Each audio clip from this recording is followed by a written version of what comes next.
सभी स्टूडेंटों को मेरा नमस्कार। मैं पवन कुमार, आपके केमिस्ट्री क्लास का टीचर, और आज हम लोग शुरुआत करने जा रहे हैं। जो इसके आगे का टॉपिक बचा हुआ था केमिस्ट्री में, उसको हम लोग आज रेगुलर कर रहे हैं, क्योंकि हमारे पास समय नहीं है और समय की सीमा को निर्धारित करने के लिए इस वीडियो को बनाना हमारा उद्देश्य था। तो आज हम लोग चालू करने जा रहे हैं अगला टॉपिक, जो हमारा चैप्टर 3 का था, जो इलेक्ट्रोकेमिस्ट्री में हम लोग रेगुलर स्टडी कर रहे थे। और एक टॉपिक उसमें हम लोग बता रहे थे, उसके बाद क्लास हमारा मिस हो गया था। आज वहीं से हम लोग इसको आगे कंटिन्यू करेंगे। तो सभी लोग अपना कॉपी में लिखेंगे विद्युत रासायनिक सेल। सबसे पहले हेडिंग डालेंगे आप लोग, विद्युत रासायनिक सेल। विद्युत रासायनिक सेल क्या होता है? तो सबसे पहले जानेंगे कि विद्युत रासायनिक सेल कहते किसको है, ये किस तरह से बनता है, किस तरह से काम करता है, ये सब को हम लोग बारी बारी से देखेंगे। तो सबसे पहले इसका डिफिनेशन सुन लीजिए। ये एक तरह का युक्ति है, मतलब ये एक तरह का मशीन है जो इलेक्ट्रॉनों का स्थानांतरण अभिक्रिया कराकर स्थिर वोल्टेज पर, वोल्टेज जो होना चाहिए वो क्या होना चाहिए, एकदम स्थिर होना चाहिए, तभी विद्युत धारा प्रवाहित करती है या उत्पन्न करता है। विद्युत धारा उत्पन्न करता है स्थिर वोल्टेज पर। इसे हम लोग क्या कहेंगे, विद्युत रासायनिक सेल कहेंगे। और विद्युत रासायनिक सेल में एक तो कैथोड होता है और दूसरा एनोड होता है। एक तो कैथोड होता है और दूसरा कैथोड होता है। एक एनोड और दूसरा कैथोड। बार बार हम लोग रिपीट इसलिए कर रहे हैं ताकि आपको दिमाग में ये बना रहे कि विद्युत रासायनिक सेल जो बनता है वो एक एनोड से बनता है और दूसरा कैथोड से। तो जितना भी रासायनिक सेल होता है, विद्युत रासायनिक सेल होता है, उसमें एनोड होगा और कैथोड होगा। तो ध्यान देंगे यहाँ पर बात ये कि एनोड पर हमेशा ऑक्सीकरण होती है। एनोड पर क्या होता है, ऑक्सीकरण, और कैथोड पर क्या होता है, अपकरण। और कैथोड पर क्या होता है, अपकरण। तो ध्यान रखेंगे, एनोड पर ऑक्सीकरण होता है और कैथोड पर क्या होता है, अपकरण। सबसे पहले आप लोग क्या करेंगे, इसके विद्युत रासायनिक सेल का डिफिनेशन लिखेंगे। सबसे पहले परिभाषित इसको करेंगे, उसके बाद हम लोग इसका पिक्चर ड्रॉ करेंगे, उसके बाद आगे प्रोसेस बताएंगे कि कैसे होता है। तो सबसे पहले आप लोग कॉपी में नोट डाउन कीजिए। पहला पॉइंट लिखिए एरो देके, यह एक ऐसी युक्ति है जो इलेक्ट्रॉन के स्थानांतरण के अभिक्रिया के फलस्वरूप इलेक्ट्रॉन के स्थानांतरण के अभिक्रिया के फलस्वरूप स्थिर वोल्टेज पर विद्युत धारा उत्पन्न करता है। उसे हम लोग विद्युत रासायनिक सेल कहते हैं। उसे हम लोग क्या कहेंगे, विद्युत रासायनिक सेल कहेंगे। तो शॉर्ट फॉर्म में हम लोग बोल सकते हैं ये एक तरह का मशीन है जिसके लिए वोल्टेज क्या चाहिए, स्थिर चाहिए। क्या चाहिए, वोल्टेज स्थिर चाहिए, और इलेक्ट्रॉनों का स्थानांतरण करके विद्युत धारा को उत्पन्न करता है। उसे हम लोग क्या कहेंगे, विद्युत रासायनिक सेल कहेंगे। और विद्युत, एक लाइन छोड़ के दूसरा पॉइंट लिखिएगा, सभी विद्युत रासायनिक सेलों में एनोड पर ऑक्सीकरण होता है।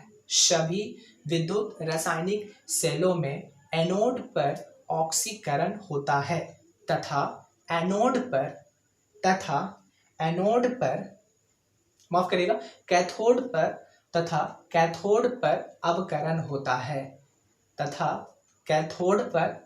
होता है। यहाँ पर ध्यान देने की बात है कि जितना भी विद्युत रासायनिक सेल होगा जिसमें एक तो कैथोड होगा और दूसरा एनोड होगा, तो याद रखना है कि कैथोड पर हमेशा ऑक्सीकरण होगा, ऑक्सीडेशन जिसको हम लोग बोलते हैं, और एनोड पर हमेशा अपकरण होगा। ये ध्यान रखना है। अब इसका विद्युत रासायनिक सेल का हम लोग फिगर ड्रॉ करेंगे। सबसे पहले क्या करेंगे, दो डिब्बा बना लेंगे। 2 डिब्बा बना लिए। इसमें क्या करेंगे कि एक जिंक का छड़ डाल देंगे। एक क्या डालेंगे, जिंक का छड़, और इसमें एक हम लोग कॉपर का छड़ को डाल देंगे। इसमें एक जिंक का छड़ डाल देंगे और दूसरे जो हमारा डब्बा है उसमें क्या करेंगे, एक कॉपर का छड़ को हम लोग डाल देंगे। ये हमारा किसका है, कॉपर का छड़ है। ये हमारा कॉपर का छड़ है और ये जो हमारा रॉड है ये हमारा जिंक का छड़ है। ये जिंक का छड़ है।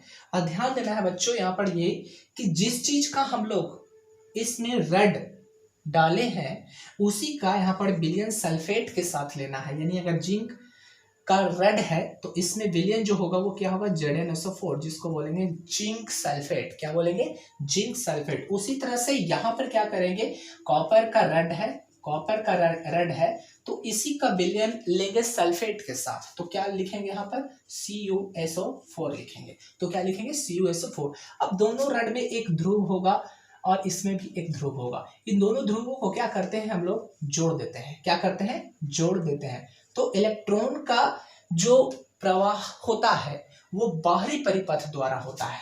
तो यहां पर लिखेंगे इलेक्ट्रॉन का स्थानांतरण।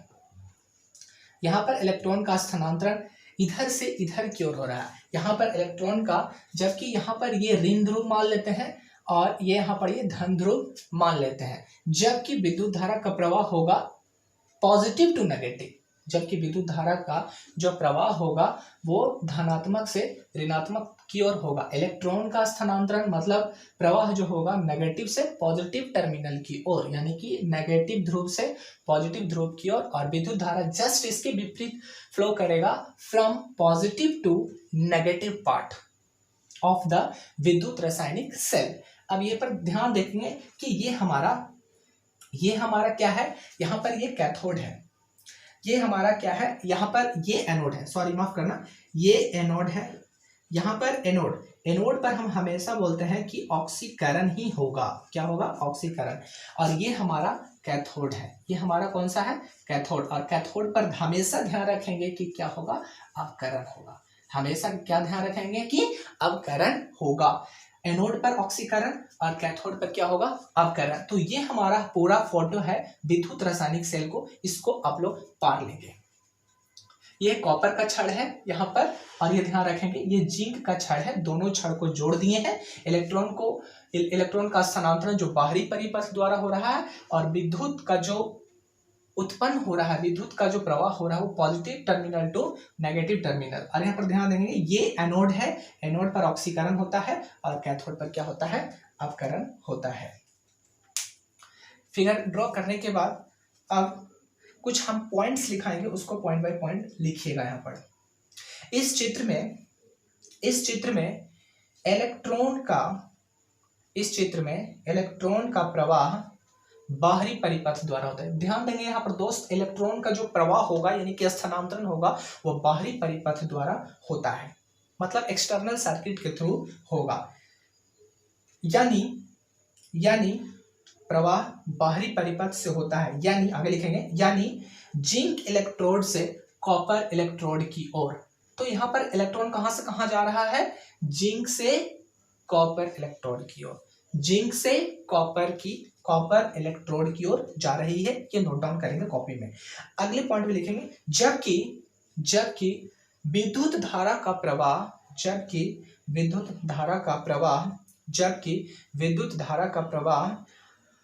कॉपर इलेक्ट्रोड से जिंक इलेक्ट्रोड की ओर होगी। जबकि विद्युत धारा का प्रवाह कॉपर इलेक्ट्रोड से जिंक इलेक्ट्रोड की ओर होती है। ये ध्यान देंगे।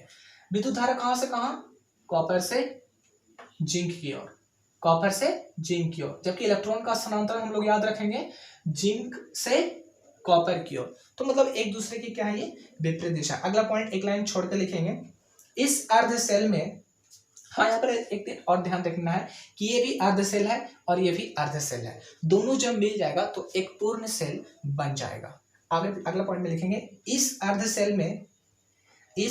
सेल में जिंक की छड़ या जिंक का छड़ ZnSO4 के विलयन में ZnSO4 के विलयन में डूबा रहता है। मतलब जिस चीज का हम लोग छड़ लिए हैं उसी का सल्फेट विलयन लेना है। मतलब अगर जिंक छड़ ली है तो ZnSO4 में इसको डुबा देंगे, अगर कॉपर छड़ लिए है तो CuSO4 में इसको ढकेल देंगे।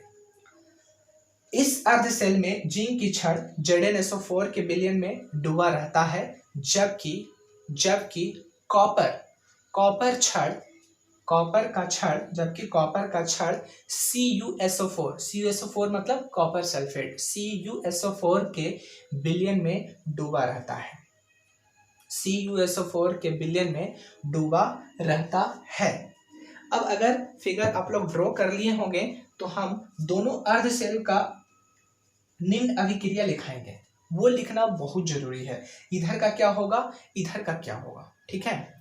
तो Zn इधर का क्या होगा, Zn गया Zn2+ में कैसे हुआ, जब इन्होंने 2 इलेक्ट्रॉन को अर्जित किया है। Zn कब बनेगा, Zn2+ 2 इलेक्ट्रॉन लेने से, ठीक है। अब यहाँ पर कॉपर पर यहाँ पर क्या हो रहा है, ये अवकरण करवाना है। किसका, तो कॉपर रिड्यूस कब होगा, Cu2+ से 2 इलेक्ट्रॉन इस उन्होंने क्या किया, लिया, तो क्या बन जाएगा, ये Cu बन जाएगा। क्या बन जाएगा, Cu। यहाँ पर देखिए जिंक बढ़ रहा है, यानी कि ये ऑक्सीकरण हो रहा है। Zn से Zn2+ में जा रहा है तो ये ऑक्सीकरण हो रहा है, पर कॉपर Cu2+ से Cu स्टेज में आ रहा है तो यहाँ पर ये क्या हो रहा है, अवकरण हो रहा है। तब इन दोनों को एक साथ जब लिख देंगे तो हमारे पास पूर्ण सेल अभिक्रिया आ जाएगा। तो जब पूरा दोनों को लिख देंगे तो पूर्ण सेल अभिक्रिया आ जाएगा। और इसको कैसे लिखेंगे, देखो इधर Zn गया किसमें, Zn2+, जो इस कॉपी के नीचे जस्ट इसको लिखना है, यहाँ पर लिखना नहीं है, +2 इलेक्ट्रॉन लिया और इसको नीचे लिखेंगे Cu2+ +2 इलेक्ट्रॉन और तीर देकर निशान देना है कॉपर, ठीक है। अब यहाँ पर देखो ये अर्ध सेल अभिक्रिया है और ये भी अर्ध सेल अभिक्रिया है, ठीक है। ये भी अर्ध सेल अभिक्रिया है और ये भी अर्ध सेल। यहाँ पर 2 इलेक्ट्रॉन कैंसिल हो गया तो ये क्या है, Zn+ Cu2+, तीर का निशान Zn2+ और +Cu। तो ये जो हुआ हमारा, ये पूर्ण सेल अभिक्रिया होगा, ये पूर्ण सेल अभिक्रिया होगा इस विद्युत रासायनिक सेल का, पूर्ण सेल अभिक्रिया। तो यहाँ पर देखेंगे ये जो हमने लिखा, इसको जस्ट आप इस फोटो को नीचे लिखेंगे, ना कि इसी फोटो पर, ठीक है। हमने यहाँ पर जगह नहीं था इसलिए इस पर ऐड किया। तो क्या लिखेंगे, ये इसको और इसके नीचे ये वाला लिखेंगे और 2 इलेक्ट्रॉन को काट देंगे और इधर जो बचा Zn + Cu2+, तीर का निशान Zn2+ +Cu, ये जो अभिक्रिया आया यही पूर्ण सेल अभिक्रिया होगा। अब नोट में एक पॉइंट लिखेंगे, नोट में पॉइंट लिखिए जल्दी। यहाँ पर जिंक इलेक्ट्रोड ऋण ध्रुव, जिंक इलेक्ट्रोड, यहाँ पर जिंक इलेक्ट्रोड है, ये नेगेटिव है। ये कैसा है, ये ऋण ध्रुव है। ये कैसा है, ये ऋण ध्रुव है। जबकि कॉपर इलेक्ट्रोड धन ध्रुव का कार्य कर रहा है, धन ध्रुव का कार्य कर रहा है, धन ध्रुव का कार्य कर रहा है या काम करता है। तो ये आज का टॉपिक था हमारा विद्युत रासायनिक सेल, जो अब खत्म हो गया, ठीक है। तो इसी तरह के वीडियोस हम कल और लाएंगे। तो आप इसको आज ही रिवाइज करेंगे और आज ही हमें अपने जो व्हाट्सएप ग्रुप है अभिनंदन क्लासेस, उसमें आप कमेंट करेंगे कि यहाँ पर हमें समझ में नहीं आया, तो फिर से उसको हम लोग समझाएंगे। अगर नहीं समझ में आया तो इसको कॉपी में नोट डाउन करेंगे, जो मैंने पॉइंट्स लिखाए हैं, क्या क्या रिव्यू मिला, तो किस तरह से आपको समझ में आया, इसको आप जल्दी से नोट डाउन करिएगा और आज ही पढ़िएगा, ताकि हम कल अगले वीडियो में गैल्वेनिक सेल भी धीरे धीरे वीडियो बना रहे हैं, ताकि आप लोग को समझने में कोई परेशानी होगी तो उसका हम लोग इलाज करेंगे। बट अगर लंबा वीडियो हो जाएगा तो समझ में नहीं आएगा, इसलिए हम आज छोटा वीडियो लेकर प्रस्तुत हुए थे विद्युत रासायनिक सेल। कल से थोड़ा सा वीडियो बड़ा करेंगे। तो आप लोग से अनुरोध यह है कि जो भी यहाँ पर पढ़ाया जा रहा है इसके बाद दोबारा क्लासेस नहीं हो पाएगी। हमें खेद है। जो भी चीज़ यहाँ हो रहा है उसको जस्ट आप कॉपी में नोट डाउन करते रहिए, बार बार रिवाइज करते रहिए और हमसे पूछते रहिए। फ़ोन करो, 24/7 हम अवेलेबल हैं आपके लिए। तो आप कभी भी फ़ोन करके हमें पूछ सकते हैं कि ये कैसे हुआ, तो हम उस समय आपको बताएंगे। तो जो भी मैंने आज लिखवाया और ये फ़ोटो बनवाया इसको आप कॉपी में नोट डाउन करेंगे। कल अगले वीडियो में फिर से हम लोग हाजिर होंगे, गैल्वेनिक सेल को अच्छे से समझाएंगे, क्योंकि वो भी एग्ज़ाम में बहुत बार बोर्ड एग्ज़ाम में आ चुका है और शायद इसी से रिलेटेड है। अगर ये आपको अच्छा से समझ में आ जाता है तो गैल्वेनिक सेल भी आपको खूब बढ़िया से समझ में आ जाएगा। इसके लिए नो डाउट्स। तो चलिए अब एंड करते हैं। शुक्रिया। सभी लोग अच्छे से रहिए और जान ही रहे हैं कि वायरस हमारे पूरे विश्व में फैल चुका है। तो घर से हमें अनुरोध है कि आप घर से ना निकलें और घर पर ही रहकर पढ़ाई करें। Thank you. जय हिंद। बाय।